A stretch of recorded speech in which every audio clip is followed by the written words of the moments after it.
Welcome to the Clarity Advisor Show, where you'll learn how to grow your team today. Join Ken Trupke and his guests as they discuss what works and doesn't work to grow your team in today's world. And now, your host, Ken Trupke. Hello and welcome to the Clarity Advisor Show. This week we have something special because I was recently on the Sales Edge podcast with my good friend and mentor, Coach Joe Pici, and we discussed hiring, leading, and retaining great salespeople. So here's my conversation with Joe Pici. Today we have Ken Trupke, and yes, he's back.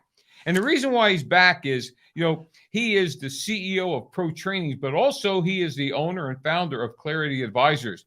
He is a wealth of information on attracting, retaining top talent. So, hey, Ken, welcome back. Well, Joe, always a pleasure to be with you. Looking forward to it. Well, let's tee this up. Give people just kind of an idea of what you're doing right now, okay? And then we'll shoot the questions at you. Absolutely. Thank you. So Clarity Advisors is a firm that helps businesses get ready for sale or to scale. So if you're looking at a transition and you don't have a succession plan, we can come in. We're not afraid of distress situations. We've worked through a number of those.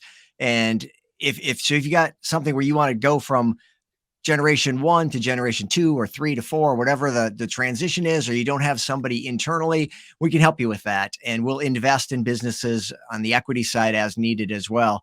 Or if you're in good shape and you just want to scale and grow, we help you with that as well, putting systems and processes in place to get your team aligned and engaged and start to grow. Well, I've watched you. I mean, we've been clients and friends of each other for a number of years. I've watched you do this with companies. So we want to be very specific because one of your niches is building out those sales teams. And so let's get started right from the beginning. What do you look for when you're looking for that salesperson? Well, it's an interesting question, Joe. I don't necessarily differentiate between looking for the right salesperson and looking for any right teammate. What I'm looking for is a combination, and I got this from Patrick Lencioni's book, The Ideal Team Player. You're looking for that combination of humble, hungry, and smart. And humble means they're going to put others first. Everything's not about them. They're going to put the team first. They're going to put in sales the client first, the customer, the prospect. It's not all about them. Now, they're there to help drive things forward and play their role, but they recognize they're not the most important part, and they're there to serve.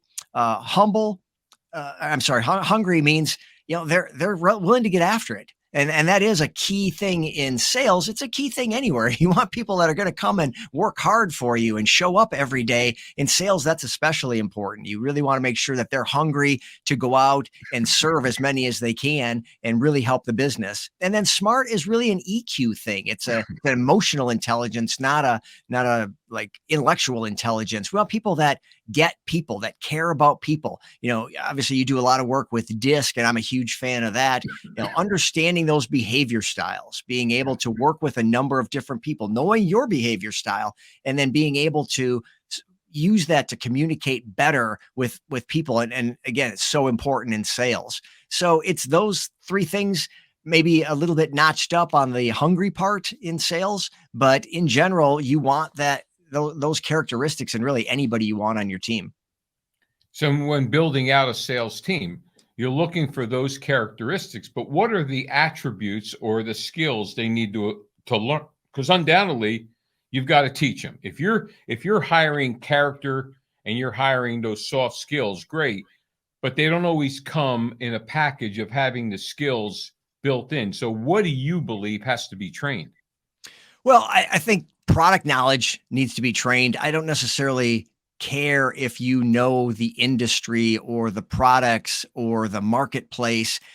You're not going to know everything about it anyway. Every company is unique. And so there's always going to be something to learn. So if we're going to learn things, whether you have to learn a lot or a little, doesn't matter so much to me. I'm looking for that strong culture fit. I want to make sure the core values align. And I want to make sure you've got that combination of humble, hungry, and smart.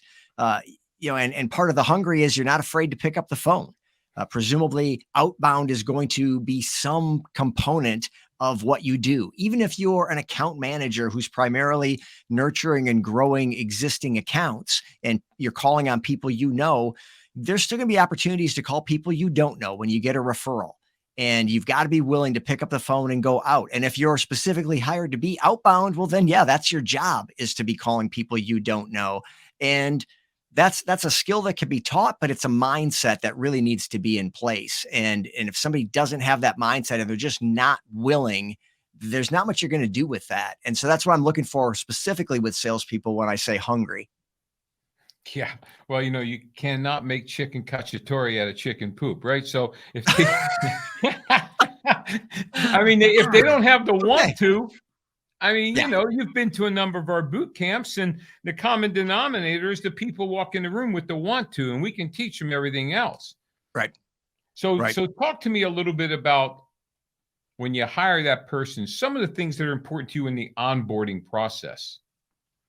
Well, I don't want to be repeating myself, but it's going to keep coming back to those major themes. So they come in onboarding. Are they humble and willing to say, I don't know everything? Are they willing to learn? Are they going to be coachable? Are they listening? And when they don't know something, are they approaching it with curiosity of like, oh, I didn't know that, I need to learn that? Or are they approaching it with this kind of arrogance of, I didn't know that can't be right. Prove it to me. Show me.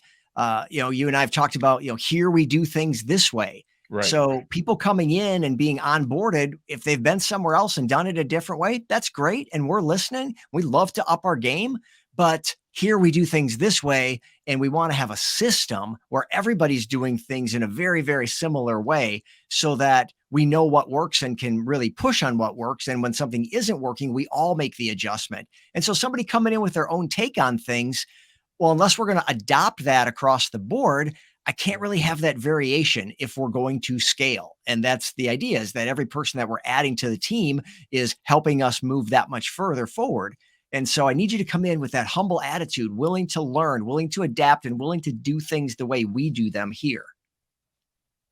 All right. So now we're going to move down the line a little bit. You got these people, you're formulating a team. What are the most important metrics in sales that you as the leader want to measure? Well, you want, I think, two things. One is the activity metrics and the other is the results metrics. And depending on the level of the salesperson we're bringing in, sometimes the more experienced people want to be measured more on results than activity. That is, they're saying like, let me do my thing and I'll get you the numbers. And those numbers are typically some sales dollars number or additional new clients or some kind of growth metric. And if they're willing to sign up for results, I'm okay with that. And then, yeah, you're going to get a lot more freedom on your activity, but you need to deliver those results. The other way that more people like to choose once they kind of understand, well, what are my options here? Like results or activity? Okay, I think I want activity. Activity is what you control. And if you're an outbound person, activity is going to be phone calls. How many new customers did you call this week? Just how many straight up calls did you make this week? And so you can control that. It doesn't matter what they say on the other end of the line. If you make your 100, 200, whatever number of calls, whether you close sales or not isn't what's important. We know that if we've got the right messaging and the right target market, and we're making those number of calls, some percentage are going to move through. We're going to get the numbers. I like to say, listen, if we do the activity, the results are going to take care of themselves. Now, if they don't, well, then we've got to disconnect. And we've got to figure out, well, where are we missing the mark? Is it a messaging problem? Are we got a wrong target audience? Is it the wrong vertical industry company we're calling on? What is it that's not connected here? Because we should get some consistent ratio of calls equals results. But I'm going to ask people to choose. Either we're going to be accountable to activity that you 100% control, or we're going to be accountable to results, which you don't have as much control, but that does give you freedom on the activity side. Sure. And so again, for veterans, sometimes that works. All right. Next question, hot potato question. Okay. The word accountability is like I'm in and out of every size company there is anymore. And it's just unbelievable. It's almost like some companies push back when you say the word accountability. What are the accountability measures? How are you handling the accountability aspect in the 21st century? Oh, and it's such an interesting question because I've come to believe that in general, we're wired to avoid conflict. And with accountability, inevitably comes conflict because we don't always do what we say we're going to do and we don't always get the results we thought we would. And so people have come to really be afraid of accountability and push back, even leadership. They don't want accountability because they know, well, what if they don't? And you know, you and I've talked about that. You know, what are you as a leader going to do if they don't hit their numbers, if they don't hit their activity, if they don't get the results, what are we going to do?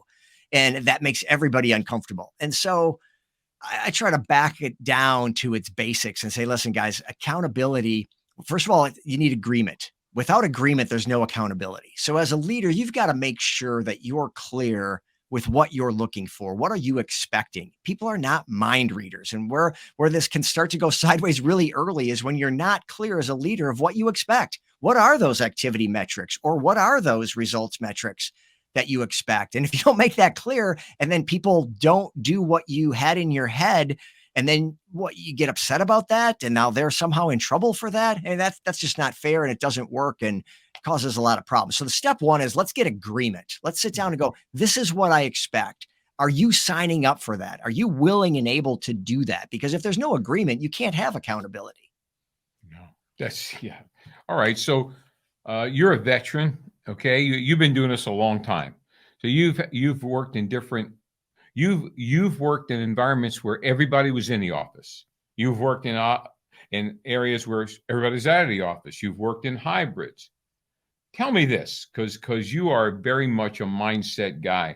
How are you handling this thing where a lot of your workforce is out of the office, and yet I believe sales functions so well when you have that buzz going. You have that nonverbal competition. How are you handling this? Yeah, again, great questions because things are different. And I don't know we've had enough time to really know what's true and what's not true about remote work.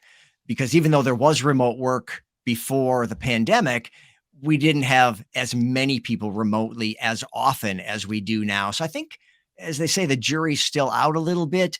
But for me, I am kind of an in-office person, and because I like the connection that you get. I think you just can't replace when people are together. It's just different. Why did we, after the pandemic, immediately start getting together with friends and family as fast as we could? Because that's how we're wired, and that's a more meaningful connection. You know, you didn't say, oh yeah, my parents across town, we'll just keep Zooming with them, even though it's fine to go talk to them in person or have them over. We'll keep Zoom calls. Nobody was doing that. As soon as you could get back in person, you did, because there's something special about that. And I think that's true in the workplace because people are people and we're wired the way we're wired and made the way we're made, whether we're in our work mode or in our personal mode. And so in office, I think is better. But I also understand to get a next level of talent, sometimes they're not in your town. Sometimes they're wherever, somewhere else in the United States or somewhere else outside the United States. And so to not tap into that talent because you have a bias toward people in the office, you got to weigh that, because maybe you can find someone who's almost as good as that person that you found far away, but they're right here in town. And now what synergies could you get by having them in town? But it's a situational kind of question. But in general, I think in-person works. And for sales specifically, I think in-person works better as well, because you do want that energy. And you know this is better than anybody, that sales is tough. And it's hard to keep yourself in the game because it is just so based on rejection. There's just, so many more people are going to say no than say yes, because you need them to be ready with their timing and their need. And that's just literally not most people. In fact, it's a vast majority of people that aren't ready with both of those things. They do need it, but not yet, or they just don't need it. So you're going to hear no a lot. And we just don't, we're not really wired for rejection. And so it's hard to stay in the game as much as you say, well, let's just keep our mind around the win is the process and following the process. And that's why I love activity metrics, because you can control those and you can remind yourself, look, I won today because I made my calls, not I won today because I heard yes, because you might not hear yes. And so because it's tough to stay in the game, when you're around people who can build you up and support you and high five you. And, in the boot camps, when somebody gets chewed out, which is very rare, but it does happen, we yell moron and you mark it up and everybody laughs and we move on. It's just a way to stay connected to other people and remind yourself that, yeah, this is hard, but I can do it. And I've got a team around me to support me. And I got a coach that supports me. And we're all in this together. And it's tougher to do that when you're remote. So my best advice to people who do have a remote situation, and I'm working with a couple of those right now, is you just got to be much more intentional about staying in touch. You really have to make sure that I like to call people just to pick up the phone and give them a call and check in. That's where those weekly reports that I like to do and the weekly one-on-ones that I like to do to kind of touch both the task orientation and the people orientation of people. But just stay connected, reach out to people, send cards to people. I like to have a book club going all the time where we're reading, small groups are reading a book. So that we're touching it. Just create reasons to connect with people. We have a day a week at one of the companies where it's Wednesday. Everybody comes in. Anybody that's local that comes in, because the problem was people were like, well, I come in and no one's here, so I don't want to come in if no one's here. Well, you see the chicken and egg problem there. If nobody's going to come in because nobody's coming in, well, then nobody comes in. So we said, listen, you don't have to come in, but if you come in, come Wednesday, and that'll be the day that we'll all be here. And so that's a fun day. It's a little bit different vibe in terms of what work gets done, but we're reconnecting. And that transmits out onto the rest of the week, the energy that we build up on the Wednesday. And so you really got to be intentional, because there's no right answer here and there's no one size fits all. No, and it's not right for every team. Yeah. I know in our experience, as you know, you've been to our boot camp. We have 23, 24 people in the room, and people like yourself are starting to show up. CEOs. We had 4 CEOs in the last one looking for a sales methodology. And one CEO pulled me aside. He goes, how do you bottle this? He said, how do you create this atmosphere? I said, well, people are in the room. Right. And this guy had a company where he allowed people to work from home, which is fine, but they were local. And I said, look, you can't create this environment if they're home. Now, I'm not saying they're not effective, but it's just so easy not to do. And I'm coaching my clients that have a sales team that are local to bring them in. It doesn't have to be every day, but like you said, bring them in, get the bell ringing, get the high fives, get the coffee, get the donuts, and create that kind of old school mentality of, hey, we're all in it together. Yeah. And I've definitely found that, especially people that hadn't been in the workforce a long time, and maybe they started their work career in 2020 or 2021, they just don't know what it was like. You can't, right. you can't refer, hey, remember back in the 2010s and 2015, remember how? Like, no, I never worked there. And so it's hard to explain what's missing when they just have no experience with it. And like I said, because we don't really have all the data in on how well it's working to be remote, it's tough to make the case that remote isn't better. What I like to say is, look, guys, it's just different. I can tell you it was different in 2015, 16, anything before 2020. And now it's different again. I'm not sure which is better, and maybe it doesn't matter. Maybe we just need to make sure that we're being intentional and doing all the things we need to do to make this situation, our situation, this specific situation, just to make this work, and not worry so much was like, is remote better or is in the office better? They're just different, and you just need to be aware of it and then make sure that you're adapting to whatever circumstances you find yourself in. Absolutely. So without giving out too much information, but what is your methodology or what is your philosophy on the interview process? Oh, that's so important as well. Obviously, I'm going to look for, wait for it, humble, hungry, and smart. And people have asked, like, well, how do you like look for that? How do you know if that's a thing? Well, in the book, he gives very specific questions that you can ask that kind of uncover it. And I've actually taken that methodology one step further, and we use that for the core values interview. So with the companies that I work with, we're going to define pretty early on in the engagement core values, because we want to hire for those core values and we want that fit. And then we can teach the skills, because the skills are always changing. Whatever you know today, the value of it is diminishing. if you didn't believe that, the last 3 months with all this generative AI and chat GPT conversation should certainly have you woken up to the fact that what you know how to do might not be as valuable in the future. And so how do you keep upping your game and refreshing yourself and pouring more back into yourself so that you remain valuable and current?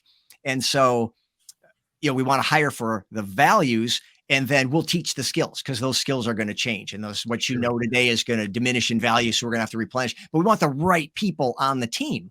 And so there's a way to ask those questions that uncover that. And then depending on whatever your core values are, you can craft questions that draw that out. So if, say, one of your core values is hard work, you can ask something like, well, tell me about from the time you were, like 14, 15, when did you start to work, and what kind of jobs did you have? And if they're like, oh no, my parents didn't think I should work, I needed to focus on school, and all the way through my PhD program when I was 28, I've never had a job.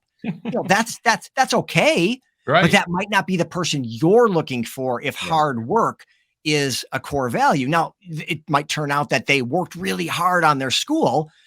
It's just different to work hard on school than to work hard at work. Sure. And so, but it's those kind of questions. And again, it's not because these are kind of qualitative questions. It's not, you're not necessarily looking for a certain answer. You're looking for a certain type of answer, or you're just trying to draw out, hey, tell me about how you think about work. If they say like, and so because I didn't have a job, I only worked on school until I was 28. I made sure I was up at 6 a.m. every day and had a study block. And then I took my classes, and then I had another study block, and then I'd eat dinner and have another, you're like, whoa, okay. They're just disciplined to work hard. We can translate that here. That'll work great. Right. So it's not necessarily what they did, but just how do they think about it? And you can do that with whatever core values you have. So that's how I like to at least start an interview. Because frankly, if you're not a core values fit, why would I be interested in what skills you have and what experience you have? You're not a fit. So let's start with core values and humble, hungry, smart, and make sure you're that person for our organization. Now we can start talking about, okay, well, tell me where you've been and what you've done and what you know, and those kind of things. Wow. Now you're a wealth of information. Thanks for kicking this off, this series. But before we end this, can you tell people, how to reach you and why they should reach you? Yeah, absolutely. And if I could, Joe, I'd just like to jump back to accountability. Yes. We talked about getting agreement as a key part. The other thing that I tend to push on with accountability is, once you've agreed and you're accountable to someone for something, you have two choices. And those two choices are: do the thing for the person when you said you would, or communicate ahead of time. Right. And leaders and managers should never allow any other option. Either do what you said you were going to do on time, or let me know ahead of time. Right. Because the problem is when you're accountable for something and you don't get it done, but you don't let people know, and now it's days later and like, hey, is that thing done? Or they find out it didn't get, like, hey, it looks like that didn't get done last week. You're like, oh yeah, I did. Like, now we're back on our heels. Now we're trying to recover from a situation. Whereas it's okay to not get things done. We all have things happen, or we just flat out overpromise, or we double book, or whatever, where we're not going to get something done. But you've got to give people a chance to pivot, right? You're a football coach. We got to be able to call an option. We've got to be able to call the audible and pivot. And you can't do that after the fact. You have to do that before. You come to the line and you see they're not in the defense you thought they were going to be in. You call an audible before the play. You don't start the play, go, maybe it'll work out, right? But that's how people approach this, like, it's Thursday. I said I'd have it done tomorrow. I don't think I can get it done tomorrow, but maybe I will. And they just plow ahead, and then it's Monday, and you're like, hey, did you get that thing done? No, actually, I didn't. Well, if you'd have just told me Thursday, I could have had someone else do it. Right. And so it's really important that you, as a leader, make sure you impress upon the team. Guys, there's two choices with accountability. Do what you said you'd do when you said you'd do it, or tell me ahead of time so I can call an audible and make an adjustment. That's great stuff. So now tell us who should call you and how to reach you. Yeah, absolutely. Someone should call me if they've got a succession issue where their business it needs to transition and they don't really have a plan. There's not a next generation to take it over, or there's not a somebody on the team that's looking to step up and run and own the business. and they're wondering what they need to do to get ready for a more organized sale of the business. They want to maximize that exit, and there's things that you need to do. Specifically, if you've been the owner operator for a long time, a lot of decisions probably run through you. And if you think you're going to pull yourself out and that business is going to still be valuable, that's just not true. So how do we backfill you with a stronger team and with processes and systems that run the business, so it's not you needing to be there if you want to maximize the value of your business? And I can help you put that in place. If you have someone who might be a successor, but they're not quite ready, well, we can come in and be an interim and help you get that person ready, or go find that outside person and run the business on an interim basis while we plug that gap. Like I said, distressed businesses, things that people are in trouble, love helping out on those things. Or if you've got a nice business, you're just looking to grow it, but you're not sure how to scale past what you can keep your arms around. And typically that's about 7 people. So as soon as the business gets above about 7 people, it's tough for that one person to manage it. That's where you really need systems and processes. And I love to help in those areas. The best way to get a hold of me, you can email me at ken@clarityadvisors.io, but feel free to pick up the phone. I love talking on the phone and making direct connection with people. And you can reach me anytime at 616-822-2998. Well, thank you so much. And hey, team, this has been great. If you like it, share it, make a comment on it. But also, here's a challenge to you. Go to sellmorevirtually.com. That is our membership platform where every Thursday night, I got people like Ken out there doing training. We got master classes, master training, masterminds, also downloads, e-courses, 180 interviews of CEOs, directors of sales, marketing, leadership people that you can download anything. Everything we do is pre-recorded and you can have it, but those live events every Thursday night, 4 times a month. And I'll tell you what, we get such a great amount of information on those for the price of a good cup of coffee a day. You can be on that. So register, and we'll see you this coming Thursday night. Thank you so much, Ken. We'll see you at our next podcast. And that brings us to the end of another Clarity Advisor show. We'll have links to Joe's podcast and the Patrick Lencioni book I mentioned in the show notes. Thank you so much for joining us. If you would please leave a 5-star review on the platform where you are watching or listening, I would greatly appreciate that. And we'll see you next time on the Clarity Advisor show. Bye for now. Thank you for listening to the Clarity Advisor show. Clarity Advisors is a speaking, training, and consulting firm specializing in helping you simplify your sales and operating systems to improve efficiency and grow your profits. Connect with Clarity Advisors today to learn more about how they can help you improve communication and get your team aligned and engaged for greater success. Is your business where you want it to be or on track to get there? Clarity Advisors helps business leaders improve communication and get your team aligned and engaged for greater success. We specialize in helping you streamline your sales and operating systems to improve efficiency and grow your profits. Call or text Ken at 616-822-2998 to have a complimentary 12-minute call to see what some clarity could do for you.